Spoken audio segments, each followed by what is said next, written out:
Joining us now is a political science professor and the director of the Center for Civic Engagement at Oakland University. Once again, Dave Dulio with us on the Megacast. Dave, thank you for being with us today.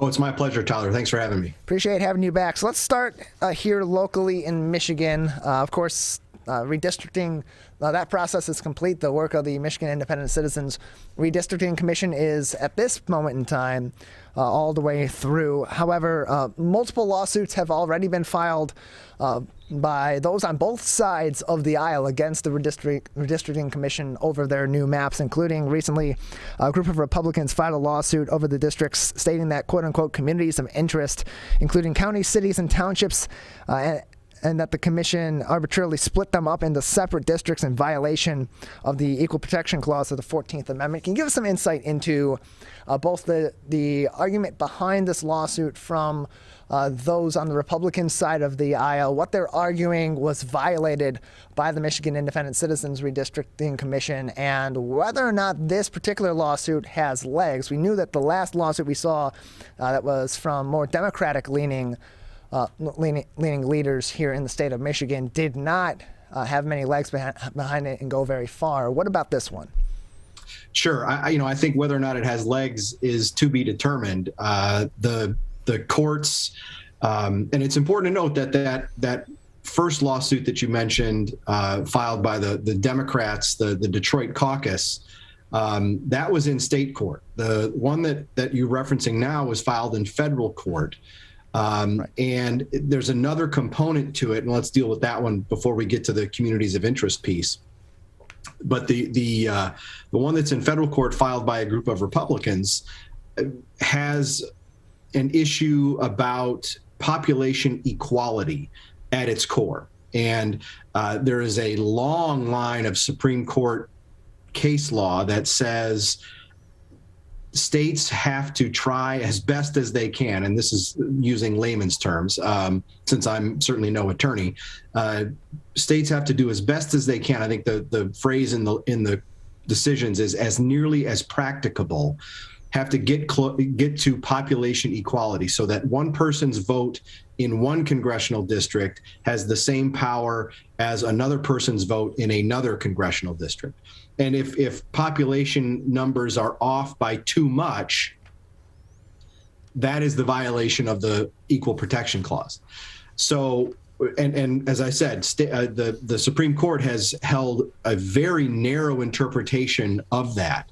We'll have to see what the courts do in this one, whether or not the deviations in population from one congressional district to another are enough to get the maps overturned. The other component you mentioned is the violation of communities of interest and tacked onto their city, township, county lines.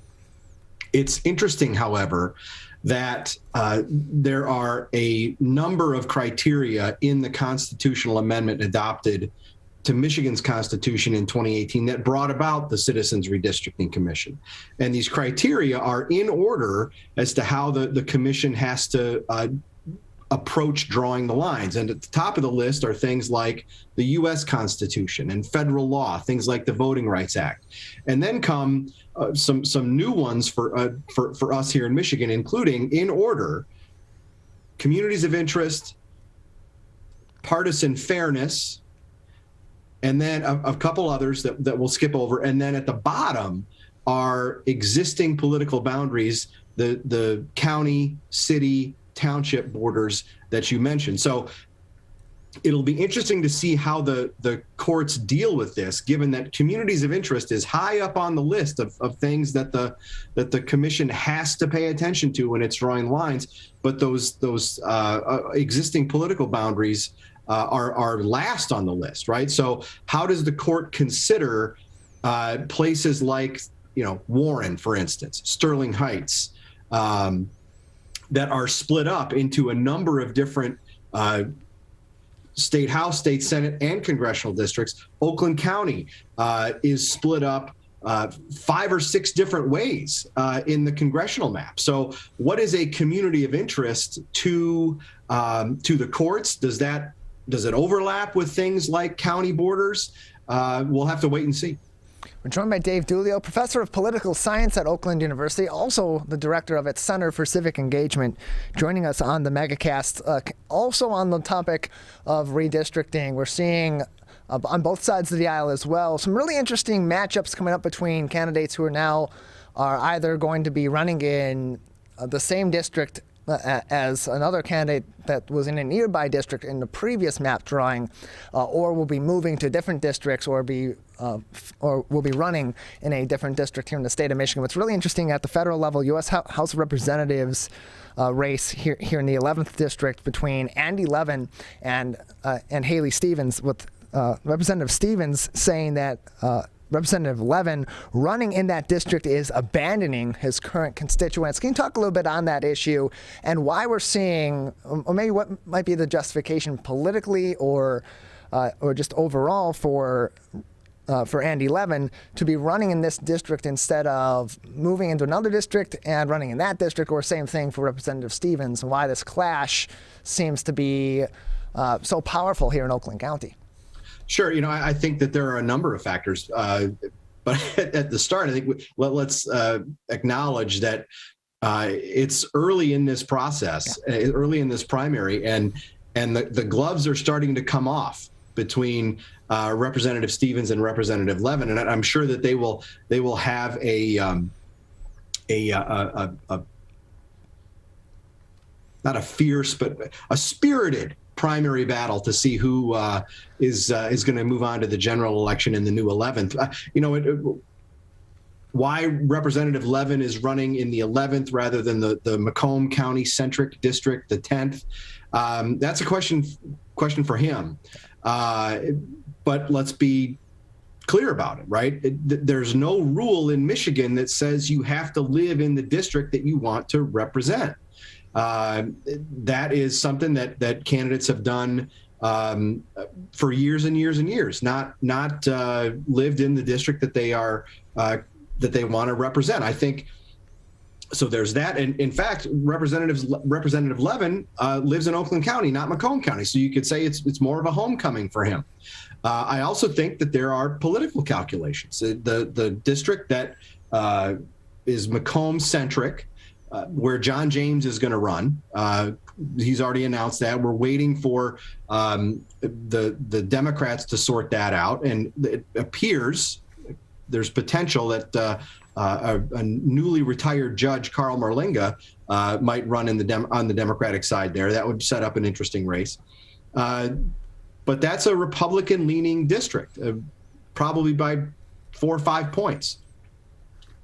The 11th is a Democratic-leaning district, probably double-digit points, right? I mean, so it's a much friendlier district for Democrats, but it's, as I said before, it's also a bit of a homecoming for Rep. Levin. If he does win here, he would represent his home county. We're joined by Dave Dulio, professor of political science at Oakland University and the director for its Center for Civic Engagement. Dave, this week the president will be making his first State of the Union address. We've heard, of course, in the last couple of days that that address has been shifted in large part to be focusing on the crisis in Ukraine and its effect on national politics and world politics. As we're seeing, of course, sanctions have been put on both the Russian government and oligarchs that are connected to Vladimir Putin, on Vladimir Putin himself. Those only go so far, but those also affect the world economy at a time when inflation is high, gas prices continue to rise and are affecting the pocket of everyday Americans. And of course, those sanctions also heavily going to affect the pockets, and already are, of everyday Russians, those that may disagree with the actions of their president. How critical for President Biden's future, given that his approval ratings are already at such a low spot right now, is this State of the Union setting the tone for going forward, given the crisis that's ongoing in Ukraine? Yeah, Tyler, I think that this is arguably the most important speech of Biden's political life. Yeah. You look at the litany of issues that are confronting the United States. You mentioned inflation, the economy in general, gas prices, You've got COVID hasn't gone anywhere, right? I mean, maybe we're coming out of the pandemic and moving into endemic, but it's still there, right? You've got a new Supreme Court nomination that just was made, and the confirmation process is going to heat up. You've got sinking approval ratings, as you mentioned, for President Biden. He's barely above 40%. In fact, he's right about where President Trump was after a year in office in 2017. You've got a country that is deeply polarized, deeply split. Layer on top of that Russia's invasion of Ukraine. It's an election year, right? And an election year in which all signs point to Democratic candidates taking a beating at the ballot box. This is a critical point in time for the country, for Joe Biden's presidency, with all of that taken into account. We're joined by Dave Dulio, professor of political science at Oakland University, joining us on the Megacast. Dave, I want to give you a few minutes before we do let you go to talk about anything that may be coming up at the Center for Civic Engagement. Of course, always great discussions going on over there, but between those of all different political affiliations on a number of different issues. Can you give us a preview of what's coming up? Yeah, thanks, Tyler. We've got all sorts of stuff happening this month. Three things in particular. One, you had a colleague of mine on just prior, Paul Kubitschek, talking about Russia and Ukraine. We're going to include Paul as well as a couple other colleagues from the political science department to talk about crisis in Ukraine. On March 10th, at noon, we're going to have a virtual session where we call it office hours, where we feature and highlight faculty experts. So Paul Kubitschek, Pete Trumbore, and Christian Cantier are going to talk about U.S. foreign policy, international conflict, the crisis in Ukraine, really, and where it's been, where it might go. We're also going to welcome two Ukrainian faculty members to participate in that, one from biology and one from art history. So folks can tune in for that. A couple of weeks later, we're going to circle back and talk about domestic politics. And then on the 29th of March, we're going to host in person two former U.S. ambassadors, Ambassador David Fisher and Ambassador John Rakolta. Ambassador Fisher was in Morocco, and Ambassador Rakolta in United Arab Emirates. They're going to come and talk about the Abraham Accords, which are the historic peace agreements between some Arab countries and Israel that were brokered by the United States in 2020. So they're going to come and talk about the Abraham Accords and the possibilities for peace in the Middle East. Those are going to be, as I said, in person, but you can also join virtually. It'll be a hybrid event, March 29th, 7 p.m. And if folks can't find the information on our website, they can email me directly. Happy to point folks in the right direction for any and all of those. Dave, appreciate your time. Thank you very much for joining us. Yeah, thank you, Todd.